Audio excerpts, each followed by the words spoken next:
हदीस में जो आया है इसका नाम है लैलतुल बराअ, आजादी की रात। आज की रात यानी जैसे ही 14 शाबान का सूरज गुरूब होता है और 15वीं शाबान की शाम तुलू होती है, तो गुरूब आफताब से लेकर सुबह सादिक तक अल्लाह अपने बंदों से फरमाता है क्या मांगते हो मुझसे मांगो, मैं तुम्हें अता करूंगा।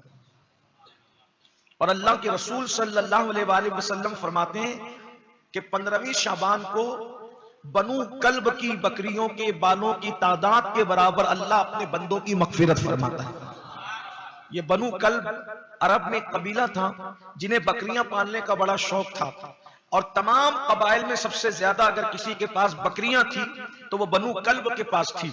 और अल्लाह के रसूल अलैहिस्सलाम फरमाते बनु कल्ब की बकरियों के बालों की तादाद के बराबर अल्लाह अहले ईमान की मगफिरत फरमाता है। यानी आज की रात कोई रह नहीं जाता, हर मोमिन को बख्श दिया जाता है, लेकिन चंद कम नसीब ऐसे हैं जिन्हें बख्शा नहीं जाता। जो जादू करने कराने वाले हैं उनको बख्शा नहीं जाता, जो शराब पीने वाले हैं उनको बख्शा नहीं जाता, जो माँ बाप की नाफरमानी करने वाले हैं उनको बख्शा नहीं जाता, और जिनके दिलों में किसी मुसलमान के लिए कीना है उनको बख्शा नहीं जाता। बाकी सबकी बख्शिश हो जाती है। इन चारों को भी बख्श दिया जा सकता है। शर्त यह है कि अगर उसने जादू किया था या जादूगरों के पास जाकर जादू कराया था तो अब वो अल्लाह से माफी मांगे, सच्चे दिल से तौबा करे तो उसको भी बख्श दिया जाएगा। अगर शराबी शराब से तौबा कर ले अल्लाह उसको भी बख्श देगा। इसी तरीके से अगर माँ बाप का नाफरमान माँ बाप से माफी मांग ले, उनको राजी कर ले तो अल्लाह उसको भी बख्श देगा। और जिसके सीने में मुसलमानों के लिए मोमिनों के लिए कीना है, बुग़्ज़ है, हसद है, अगर वो अपने दिल से निकाल दे तो अल्लाह तबारक व तआला उसको भी बख्श देगा। बसूरत दिगर अगर उसने ऐसा नहीं किया तो फिर उसकी बख्शिश नहीं होगी, वही महरूम रहेगा और बाकी सब बख्श दिए जाएंगे। बड़ी अजीम रात है, बड़ी बरकत वाली रात है। बाज़ अहादीस से अल्लाह के रसूल अलैहिस्सलाम का इस रात में कब्रिस्तान जाकर अपनी उम्मत के लिए मगफिरत तलब करना भी साबित है। लेकिन आज जो उन्वान हम आपके सामने पेश करना चाहते हैं वो ये है कि इस वक्त पूरी उम्मत, पूरी दुनिया इस्लाम मायूसी का शिकार है, अफसरदगी का शिकार है। पूरी दुनिया में हालात दिगरगू हैं, पूरी दुनिया के अंदर हालात तेजी के साथ तब्दील हो रहे हैं। पूरी दुनिया के अंदर एक नफरतों का माहौल है, पूरी दुनिया के अंदर एक बेचैनी का माहौल है, पूरी दुनिया के अंदर एक बेकरारी का माहौल है। और याद रखें सारे लोग दुनिया की दूसरी कौमें अपने अपने एतबार से अपने अपने हालात को देखकर, एजुकेशन को लेकर, दौलत को लेकर, मुआश को लेकर, मईशत को लेकर, फैमिली प्लानिंग को लेकर सब ने अपने अपने अंदाज में इंतजामात कर रखे हैं। अगर कोई कौम बेसरो सामान है तो वो कौम मुस्लिम है। हमारे पास न कोई इंतजाम, न हमारे पास मईशत, न हमारे पास मुआश, और उस पर तुरफा ये कि अल्लाह ताला भी हमसे नाराज। मेरे प्यारे आका इस्लाम के प्यारे दीवानों, मुसलमान अगर अल्लाह को राजी कर ले, अगर अल्लाह को मना ले तो याद रखिए अल्लाह अगर हमारी मदद करे, हमारी इमदाद करे तो दुनिया की सारी कौमें हमारे कदमों में आने में मजबूर हो जाएगी, हमारे कदमों में गिरने पर मजबूर हो जाएगी। उस कब होगी? जिस वक्त मेरा अल्लाह हमारी मदद करे, हमें माफ करे। क्योंकि अल्लाह जिसकी हिमायत करता है उसके अंदर अल्लाह ताकत पैदा करता है, अल्लाह कुव्वत पैदा करता है, और अल्लाह ऐसी ताकत पैदा करता है कि बड़ी बड़ी ताकतें उसके सामने ज़ेर हो जाती है। बशर्त ये है अल्लाह किसी की हिमायत कर दे, अल्लाह किसी की मदद कर दे, अल्लाह किसी की इमदाद कर दे। आप कहेंगे छोटी कमजोर शख्सियत बड़ी बड़ी ताकतों को कैसे चीर फाड़ देती है, कैसे ज़ेर कर देती है। अगर अल्लाह मदद करे तो उसकी एक आसान सी मिसाल मैं आपको बताऊं। आपने सुना होगा, पढ़ा भी होगा, अगर आपने स्कूल और कॉलेजेस में पढ़ा है तो आपने पढ़ा भी होगा, और नहीं अगर आपने पढ़ा है तो कम से कम आपने सुना होगा कि देखा होगा किसान लोग जो होते हैं, किसान जमीन के अंदर वो दाना डाल देते हैं। आप मुझे बताइए एक नन्हा सा दाना जिसको न चलना आता है, न जिसको बोलना आता है, न जिसकी ताकत है, न कुव्वत है, कुछ भी नहीं है, जब उसको जमीन में डाल दिया जाता है, बोलो मिट्टी के अंदर अगर दाना जाएगा, उस पर पानी पड़ेगा तो वो दाना सड़ेगा कि नहीं सड़ेगा, वो दाना गलेगा कि नहीं गलेगा, वो दाना खराब होगा कि नहीं होगा, उसका वजूद मिटेगा कि नहीं मिटेगा। ये होता है और बिल्कुल ऐसा ही होता है। लेकिन अगर मेरा अल्लाह किसी दाने की मदद कर दे तो मिट्टी में पड़े रहने के बावजूद, पानी में पड़े रहने के बावजूद न वो दाना दाना सड़ता है, न गलता है, न खत्म होता है, बल्कि अल्लाह उस दाने में इतनी ताकत पैदा कर देता है कि कितनी सख्त है ये जमीन। अगर इस जमीन को हम नाखून से कुरेदें तो हमारा नाखून टूट सकता है, नाखून जख्मी हो सकता है, इतनी सख्त है जमीन। लेकिन वो कौन है जो दाने की मदद करके एक कमजोर दाने में इतनी ताकत पैदा करता है कि वो जमीन को फाड़ करके निकलता है। और वो कमजोर दाना हमें पैगाम देता है कि अगर अल्लाह वाहदहू ला शरीक, अल्लाह कादिर व कय्यूम एक मुर्दा दाने की मदद कर दे तो वो जमीन को फाड़ सकता है। कहां जमीन की शक्ति, कहां जमीन की ताकत, और कहां वो छोटा सा कमजोर सा दाना, कहां वो मुर्दा सा दाना। तो पता चला अल्लाह अगर दाने की मदद करे, हिमायत करे, तो जमीन की ताकत उसके सामने हार जाती है और वो जमीन को फाड़ करके निकलता है। और कितनी खामोशी से निकलता है, ना कोई हंगामा होता है, ना कोई धमाका होता है, ना कोई चीख पुकार होती है। बोलो वो अपनी जगह बनाकर निकलता है कि नहीं निकलता है? तो मुसलमानों, आज अल्लाह हमसे नाराज है शायद, इसीलिए तो अल्लाह अकबर, दुनिया हमारी दुश्मन बनी हुई है। आप कहेंगे हम अल्लाह हमसे नाराज क्यों है? सिर्फ नाराज ही नहीं है, बल्कि अल्लाह हमसे नफरत भी करता है। किन लोगों से? यहां हमसे मुराद कौन लोग? जो गुनाह करे, जो अल्लाह की नाफरमानी करे। अल्लाह तबारक व तआला फरमाता है, हदीस कुदसी में आता है, हदीस कुदसी में अल्लाह फरमाता है, जो मेरी फरमाबरदारी करते हैं, जो मेरे फरमाबरदार हैं, मैं उनसे मोहब्बत करता हूं और उन पर रहमत करता हूं और मैं उनको नवाजता हूं, उनकी मोहब्बतों को लोगों के दिलों में पैदा करता हूं। और वो लोग जो मेरी नाफरमानी करते हैं, फिर मैं उनसे नफरत करता हूं, उन पे लानत करता हूं और उस लानत का असर उनकी 7 पुश्तों तक पहुंचाता हूं। आज हमारे दिल जो बेचैन है, दिल बेकरार है, हमारे दिलों के अंदर जो बेइत्मीनानियां है, बेकरारियां, वजह क्या है? कि अल्लाह कहीं हमसे नाराज तो नहीं।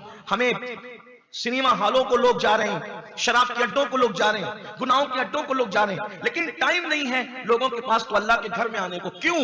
इसलिए कि अल्लाह जिनसे नाराज होता है उनसे लुकमा रोजी नहीं छीनता। अल्लाह जिनसे नाराज होता है उनको अपने घर में आने की तौफीक उनसे छीन लेता है, अपनी इबादत की तौफीक उनसे छीन लेता है।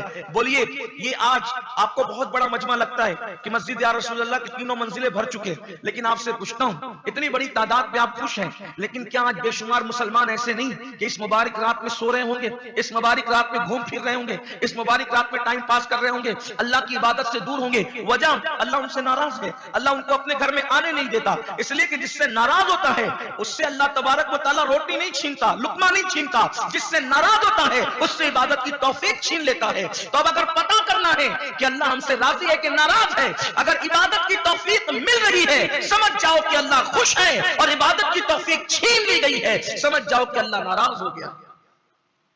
लेकिन कुछ लोग ऐसे हैं, कुछ लोग खुश हो रहे होंगे कि मैं तो 5 वक्त नमाज पढ़ता हूं, मैं तो तहज्जुद पढ़ता हूं, मैं तो रोजे भी रखता हूं, मैं तो ज़कात भी देता हूं, मैं तो सदका भी करता हूं। यकीनन अगर ऐसा है आप काबिल मुबारकबाद हैं, लेकिन एक चीज आप भूल रहे हैं।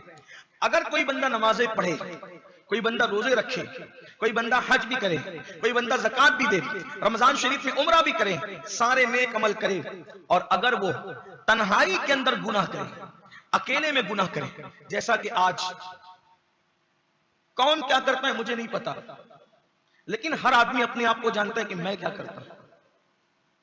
नमाज के वक्त में नमाज पढ़ रहे हैं, उम्रा को भी जा रहे हैं, हज को भी जा रहे हैं, लेकिन अकेले में गुनाह भी कर रहे हैं, पाप भी कर रहे हैं। अपने गुनाह की खबर किसी को नहीं, छुप छुप के गुनाह कर रहे हैं, अकेले में गुनाह कर रहे हैं। तो जो नेकी करे, नेक अमल करे, और तन्हाई में गुनाह करे, पाप करे, उनके लिए क्या है? अल्लाह फरमाता है जो सब नेक अमल करते हैं, नमाजें पढ़ते हैं, रोजे रखते हैं, दाढ़ियां रखते हैं, तस्बीह पढ़ते हैं, तिलावत करते हैं, सब करते हैं, लेकिन वो अकेले में गुनाह करते हैं। जैसे अकेले के बहुत सारे गुनाह हैं, अकेले में है, कोई औरत नजर आ गई, उस पर पाप की नजर डाल दी, व्हाट्सएप पर बैठ करके गलत गंदी चैटिंग कर रहे हैं, फेसबुक पर बैठ करके औरतों से गंदी बातें कर रहे हैं, यूट्यूब पर बैठ करके जो है वो गंदे मनाजिर देख रहे हैं, ये सब कुछ हो रहा है, सीरियल देख रहे हैं, गंदी गंदी पिक्चरें देख रहे हैं, तन्हाई के अंदर नरम गद्दों पर लेट करके। खुदा जाने नौजवान क्या करते हैं, मुझे नहीं पता कौन क्या करता है, लेकिन हर इंसान यहाँ मौजूद दूर नजदीक से पूरी दुनिया में जो सुन रहे हैं उन्हें पता है कि कौन क्या करता है। लेकिन अब दिल के कानों से सुनो, नेकियां भी करते हो और उसके बाद तन्हाई में गुनाह भी करते हो, तो नेक नहीं हो, परहेजगार नहीं हो। मेरा अल्लाह फरमाता है जो नेक अमल करे और अकेले में तन्हाई में गुनाह करे, पाप करे, गोया वो मेरे साथ ऐलान जंग करता है। वो मुझे जंग का चैलेंज करता है, वो मेरे गज़ब को दावत देता है। अब मैं आपसे पूछना चाहता हूं, अपनी कौम के जवानों से पूछना चाहता हूं, कितनी बड़ी बात अल्लाह कह रहा है कि जो तन्हाई में गुनाह करता है, अकेले में गुनाह करता है, गोया कि वो मुझे जंग का चैलेंज करता है, वो मेरे गज़ब को दावत देता है। अब बताओ 16, 17 साल के लड़के क्या देख रहे हैं, क्या सुन रहे हैं, क्या कर रहे हैं, और हम भी किस चीज में डूबे हुए हैं? मुझे बताओ, जो अल्लाह के साथ जंग करे, क्या वो अल्लाह से जंग करने की ताकत रखता है? क्या अल्लाह से जंग जीतने की कुव्वत रखता है? अस्तगफिरुल्लाह, माअज़ल्लाह, हम तो इतने कमजोर हैं, हम तो मक्खी से भी जीत नहीं सकते, हम तो मच्छर से भी जीत नहीं सकते।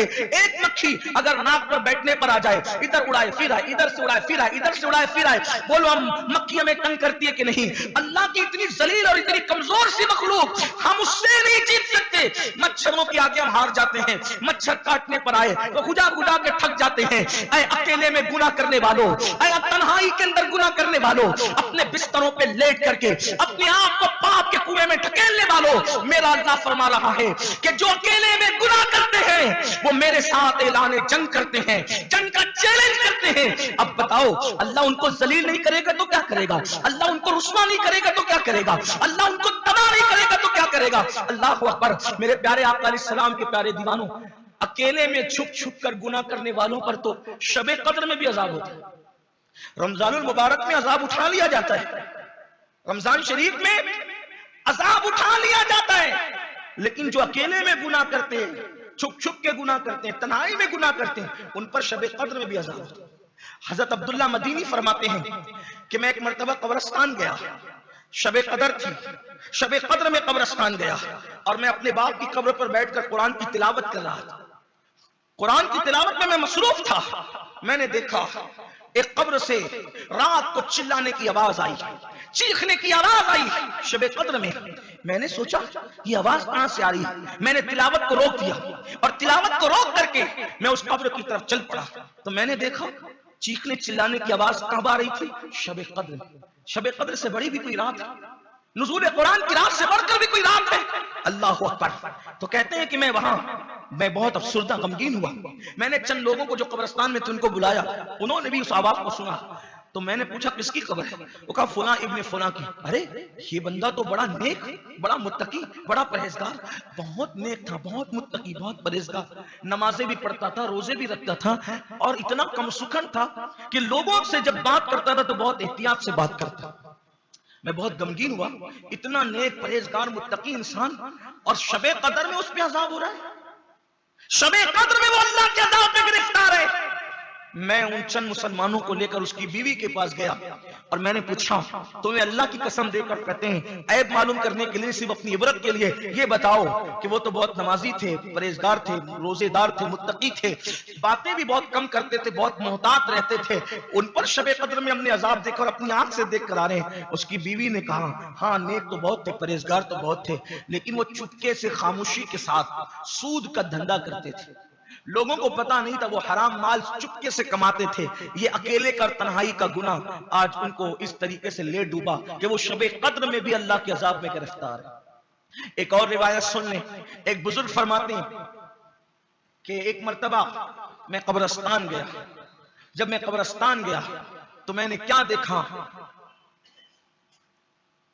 कि कब्रिस्तान के अंदर कब्र खुलती है और एक जंजीर आती है, चैन एक बंदे के हलक में डाली जाती है और वो उसके हलक से अंदर उतरकर उसके नीचे के पाखाने के मकाम से गुजर जाती है और वो आग की जंजीर मालूम होती थी। तो वो बंदा कह रहा था कि मुझे क्यों अजाब हो रहा है? क्या मैं नमाज नहीं पढ़ता था? क्या मैं रोजे नहीं रखता था? क्या मैं इबादत नहीं करता था? तो गैब से आवाज आती है, तू सब करता था मगर अकेले में गुनाह भी करता, तन्हाई में गुनाह भी करता था, इसलिए तेरा ये अंजाम हुआ। मुझे आज बस इतनी बात कहना है, हम एक हद तक नमाजी बने, एक हद तक हाजी बने, रमजान शरीफ में तरावी भी पढ़ते हैं, शब बरात में भी कुछ लोग हाजिर होते हैं, लेकिन क्या हमारी तन्हाइयां भी गुनाहों से महफूज है? हम अकेले में जब होते हैं तो कैसे होते हैं? हमारे जराइम का हाल क्या होता है? हमारे गुनाहों का हाल क्या होता है? लोग देख रहे हो तो हम खड़े होकर पानी नहीं पीते, और जब अकेले हो रहे होते हैं और अल्लाह देख रहा होता है, हम वो सारे गुनाह कर रहे होते हैं जिसका जिक्र करने से भी शर्म आती है। इसलिए शबे बारात में अल्लाह की बारगाह में आने वालों, अगर हम ये समझते हैं कि सलातुत तस्बीह पढ़कर हमारी निजात हो जानी है, 5 वक्त की नमाज पढ़कर हमें जन्नत मिल जानी है, दाढ़ी रख करके हमें यकीनी और कतई हमने जन्नती हो जाना है, और हम अपनी तन्हाई में जो करते रहे वो करते रहें, तो ये हमारी खाम ख्याली है। अच्छी तरह याद रखना, जिनको अल्लाह के रसूल ने जन्नत की बशारतें दी थी, वो लोग भी अल्लाह से डरते थे कि रसूलुल्लाह ने उनको जन्नत की बशारत दी, लेकिन वो अल्लाह से डरते क्यों थे? इस बात पर डरते थे कि अल्लाह किसी चीज पे पकड़ न कर ले, अल्लाह किसी चीज पे पकड़ न कर ले। सैयदना अबू बकर सिद्दीक का कौल है, आप फरमाते काश मैं इंसान बनकर पैदा ना होता, मैं किसी मोमिन के सीने का एक बाल बन जाता। सैयदना फारूक आज़म रज़ी अल्लाह तआला अन्हु फरमाते काश उमर की मां ने उमर को जन्म न दिया होता ताकि मैं क़यामत के दिन अल्लाह की बारगाह में जवाब देने से बच जाता। आप सोचिए, आज हम बिल्कुल इत्मीनान से बैठे हुए हैं, हमें ना आखिरत की कोई फिक्र है, न ईमान पर खात्मे की कोई फिक्र है, हमें तो रोना भी नहीं आता अपने अमाल पर। हीरो हीरोइन की जुदाई के मनाजिर को देख करके रोने वाली कौम, गजल सुनकर रोने वाली कौम, गाने सुनकर रोने वाली कौम, इस कौम को कभी अपने गुनाह पर रोना भी नहीं आता। और याद रखना, ये दिल की सख्ती भी गुनाहों की वजह से। अगर किसी को रोना नहीं आता अल्लाह की मोहब्बत में, अपने गुनाहों को याद करके किसी को रोना नहीं आता, तो इसका मतलब यह है कि उसको अपनी तकदीर पे रोना चाहिए, अपने मुकद्दर पे रोना चाहिए, नहीं अल्लाह मुझसे नाराज तो नहीं हो गया। सैयदना फारूक आजम इतना रोते थे कि आपके चेहरे पर 2 काली लकीरें पड़ गई थी मुसलसल रोने की वजह से। हजरत सैयदना याहया इब्ने ज़करिया अलैहिस्सलाम, बड़ा नाम है हजरत याहया का, अल्लाह के खौफ से इतना रोते थे कि आपके गाल के गोश्त तो झड़कर गिर गए थे, आपकी दाढ़ें दिखने लगी थी। आपकी अम्मी ने कहा आपसे कि बेटा तुम्हारी दाढ़ें दिखती है, गोश्त तो झड़ गया रोने की वजह से, अगर तुम कहो तो मैं कपड़ा वहां पर रख दूं। तो वहां कपड़ा रखा जाता था, और जब वो अल्लाह के खौफ से रोते थे तो वो कपड़ा भीग जाता था, जिसको निचोड़ दिया जाता। ये मासूम लोग हैं जिनका जन्नती होना यकीनी है, वो अल्लाह के लिए ऐसे रोते हैं। हमें तो रोना ही नहीं आता, हम कभी नहीं रोते अपने गुनाहों को याद, रोने वालों पे हम हंसते हैं। अल्लाह के रसूल सल्लल्लाहु अलैहि वसल्लम के बारे में उबैद इब्ने उमर एक मरतबा उम्मुल मोमिनीन सैयदा आयशा सिद्दीका की बारगाह में पहुंचे और अम्मा आयशा सिद्दीका से पूछा, अम्मी जान आज मैं आपसे एक सवाल करने के लिए आया हूं, आप उसका मुझे जवाब दे और आप ही वो जवाब दे सकती है। उबैद इब्ने उमर कहते हैं, अम्मी जान सवाल ये है कि तुमने अल्लाह के रसूल अलैहिस्सलातु व तस्लीम की जिंदगी का जो सबसे अजीब वाकया देखा हो, वो वाकया आप मुझसे बयान करें कि आपने अल्लाह के रसूल का सबसे ज्यादा अजीब वाकया कौन सा देखा। तो उस वक्त उम्मुल मोमिनीन सैयदा आयशा सिद्दीका फरमाती हैं कि एक मरतबा मेरी बारी थी, यानी अल्लाह के रसूल मेरे घर में थे और हुजूर अलैहिस्सलाम मुझे शरफ बख्शना चाहते थे। उस वक्त अल्लाह के हबीब अलैहिस्सलाम ने मुझसे कहा, आयशा अगर इजाजत दो तो मैं अल्लाह की इबादत करूं, आज की रात तो तुम्हारा हक है लेकिन मुझे अल्लाह की इबादत करना बहुत पसंद है, अगर तुम इजाजत दो तो मैं अल्लाह की इबादत करूं। उम्मुल मोमिनीन सैयदा आयशा सिद्दीका फरमाती हैं कि अल्लाह के रसूल खड़े हो गए और जब इबादत में मसरूफ हुए तो इतना रोए कि पहले तो हुजूर की दाढ़ी तर हो गई, सिर्फ दाढ़ी तर नहीं हुई, जब ये दाढ़ी से आंसू टपकने लगे तो हुजूर के सीने पे जो कुर्ते का हिस्सा था वो भी तर हो गया। फिर उम्मुल मोमिनीन फरमाती है उस पर भी हुजूर अलैहिस्सलाम ने रोना बंद नहीं किया, फिर वो आंसू मजीद गिरते गिरते जिस जमीन पे खड़े थे वो जमीन भी तर हो गई और उस जमीन पर कीचड़ जैसी कैफियत पैदा हो गई। इसी हालत में अल्लाह के रसूल मुसलसल रोते रहे और जब अल्लाह के रसूल अल्लाह के खौफ से रोया करते थे तो उनके सीने से ऐसी आवाज आती थी जैसे पकी हुई हांडी जब चूल्हे पे रखी जाती है और खाना पक जाता है तो सालन से जैसे खट खट की आवाज आती है, ऐसे अल्लाह के रसूल सल्लल्लाहु अलैहि वसल्लम के सीने से रोने की आवाज आती थी। जरा सोचो, जिसको शाफ़ी यौमुन नुशूर बनाया, जिसको मालिक जन्नत बनाया, जिसके सदके में कायनात बनाई, जिसको अपना महबूब बनाया, वला सौफा युअतीका रब्बुका फतरदा, जिसके लिए कुरान में ऐलान फरमाया, जिसके लिए वरफाना लका ज़िक्रक कहा, जिसकी उम्र की कसम याद फरमाई, जिसको कहा ताहा मा अंज़लना अलैकल कुरआन लितशका, जिसका नाम लेकर कभी गुफ्तगू नहीं की, अलकाबा से कभी कहता है यासीन, कभी कहता है ताहा, कभी कहता है मुज़म्मिल, कभी कहता है मुद्दस्सिर, अल्लाह अकबर, कभी कहता है या अय्युहन नबी, कभी कहता है या अय्युहर रसूल, और कहता है प्यारे अगर तुम्हें पैदा करना मकसूद न होता तो मैं कायनात को भी पैदा न करता, अगर तुम्हें पैदा करना मकसूद न होता तो मैं अपनी रुबूबियत का इजहार भी न करता।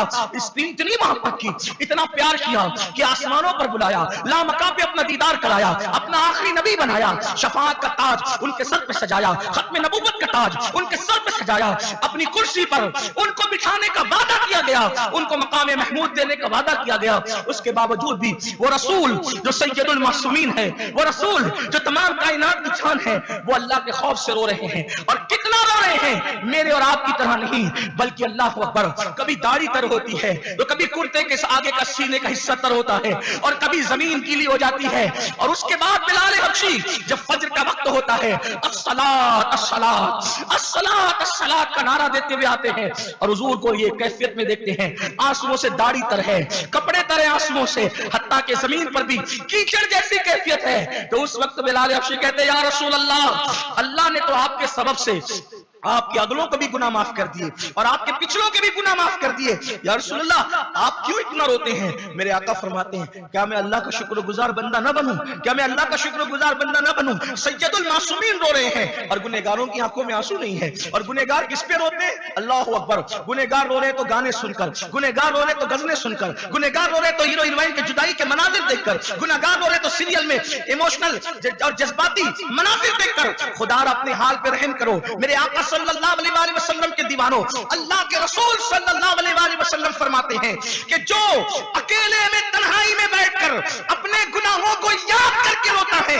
अल्लाह तबारक व तआला क़यामत के दिन उसको बेहिसाब जन्नत अता फरमाएगा। इसलिए मेरे अजीजों, मेरे भाइयों, हम जो अकेले में गुनाह कर रहे हैं, गोया कि अल्लाह को जंग का चैलेंज कर रहे हैं, अपने आप को तबाह कर रहे हैं, अपने आप को बर्बाद कर रहे हैं। ये तन्हाई के गुनाह छोड़ दो, ये अकेले के गुनाह छोड़ दो, इबादत करते इबादत भी करो, गुनाहों से महफूज भी रहो, और साथ ही साथ अगर अल्लाह की तरफ पलटोगे तो जो पलटता अल्लाह की तरफ। नाज़रीन इकराम, इसी तरह के और वाक़यात और बयानात सुनने के लिए चैनल को सब्सक्राइब करें, बेल आइकन को दबाएं ताकि अगले आने वाले वीडियो का नोटिफिकेशन तुरंत आपके पास पहुंच जाए।